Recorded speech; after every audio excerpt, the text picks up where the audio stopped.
நீங்கள் தலைகுனிந்து வாக்கு செலுத்தினால்தான் நீங்கள் தகுதியான தலைவனை தரணிக்கு தர முடியும்.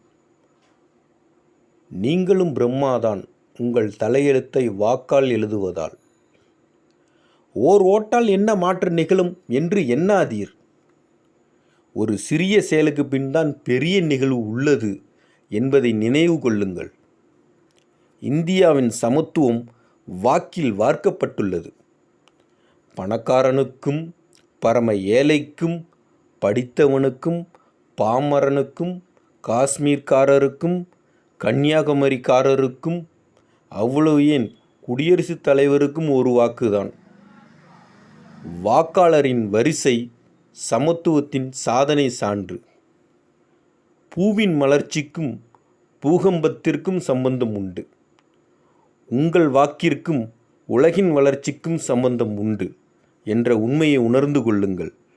அரசின் அடிப்படை உரிமையை உரிமையாக்கிக் கொள்ள உங்கள் அடிப்படை கடமையை நிறைவேற்றுங்கள்.